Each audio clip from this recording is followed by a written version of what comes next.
Olá, muito boa noite para você. O H1N1 volta a assustar o Brasil. Trata-se de uma doença causada por uma mutação do vírus da gripe, também conhecida como gripe influenza tipo A ou gripe suína. Ganhou repercussão quando afetou grande parte da população mundial entre 2009 e 2010. A transmissão é bem parecida com a da gripe comum e os sintomas também.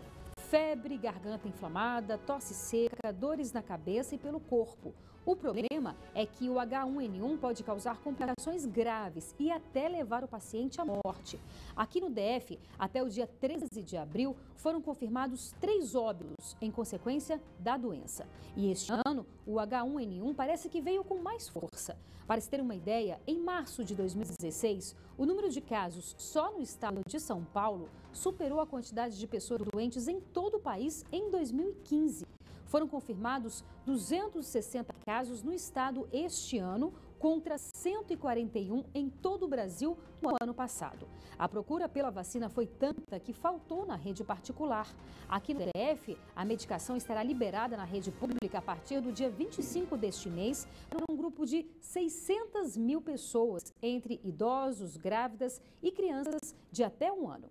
Mas quais os cuidados podemos ter para evitar a doença? Crianças e idosos correm um risco maior? Será que o vírus sobrevive fora do corpo? Para esclarecer todas as dúvidas, nós convidamos o infectologista Tarquino Sanches. Doutor, muitíssimo obrigada pela sua participação aqui no nosso programa. Realmente as pessoas estão bastante assustadas. Há motivo para isso? Bem, boa noite a todos. Realmente, este ano tem aumentado o número de casos de H1N1 em todo o Brasil. E as consequências de H1N1 parecem ser um pouco mais graves em relação aos anos anteriores. Você vê o número de casos de óbitos em São Paulo realmente preocupante. Aqui no DF, apesar de ter poucos casos, tem 3 óbitos, como você bem colocou, isso te dá uma mortalidade mais ou menos de 20% dos pacientes que foram notificados com H1N1. Verdade. Então, essas coisas nós temos que realmente começar a trabalhar muito nas orientações que seja através da imprensa, seja através das escolas, dos colégios, das igrejas, toda a sociedade tem que estar bem orientada e preparada realmente para prevenir H1N1. Quais as principais orientações que as pessoas devem saber, devem ter em mente? O mais importante é você, primeiro, identificar o paciente que está tossindo ou com suspeita de ter uma infecção de vias aéreas superiores e que tenha a possibilidade de ter H1N1, certo? Ou influenza. Identificar esses pacientes é o mais importante. Para quê? Esse paciente que tem a suspeita fique em casa em repouso e evite se expor a conglomerados, evite ir ao trabalho, evite ir para a escola, evite ir para o colégio. Essa é a primeira coisa. A segunda coisa mais importante que a gente tem que trabalhar muito é nas orientações ao pessoal, a toda a população, para começar a trabalhar muito nas orientações sobre etiqueta respiratória. Em que consiste a etiqueta respiratória? Em que todos nós temos que, quando estamos gripados, usar lenços descartáveis para poder espirrar, cobrindo-nos a boca, para poder tossir, cobrindo-nos a boca, e depois esses lenços serem depositados no lixo. Caso você não tenha essa possibilidade, você tem uma alternativa, que é o uso de seu próprio braço e antebraço, colocar nas vias aéreas superiores, isto é, na boca e no nariz, para espirrar, para tossir. E evitar, deste modo, disseminar as gotículas, que são as principais fontes de transmissão para outra pessoa, assim como também a fonte das gotículas podem ficar disseminadas ou espalhadas nas superfícies.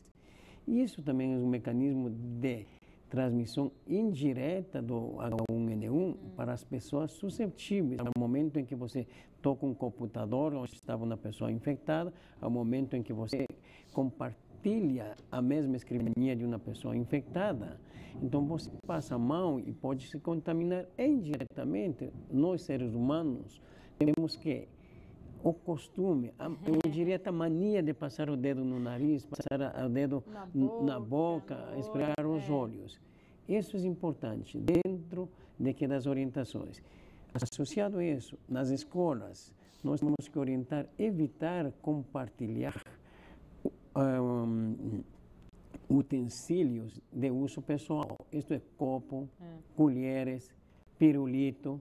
E em mulheres, o batom que deve ser realmente evitado. São cuidados que fazem toda a diferença, realmente. Isso, deve ser evitado compartilhar materiais de uso pessoal. Entendi. Aquela questão do álcool, que durante um tempo, não me lembro exatamente o ano, ficou bastante disseminado, chegou até a faltar aquele álcool em gel. Também é importante você criar esse hábito de ou lavar as mãos ou usar o álcool? Veja, a coisa mais importante que nós ainda não aprendemos, apesar de ser uma coisa desde 1870, e que foi demonstrado que uma das melhores formas de prevenir qualquer doença infecciosa é a higienização das mãos, a lavagem das mãos. Essa higienização das mãos pode ser apenas com água e sabão, ou se você tem disponível álcool gel, pode ser realizado com álcool gel. Não precisa ser aquele álcool puro, não precisa ser álcool ao 90%. Esse álcool pode ser entre 60% a 70%. Isso você encontra em qualquer farmácia disponível. Então, todo lugar deveria ter realmente um álcool gel, uma pia bem fácil e acessível e sabonete para higienizar as mãos. Essa é a melhor forma de prevenir qualquer tipo de doença infecciosa.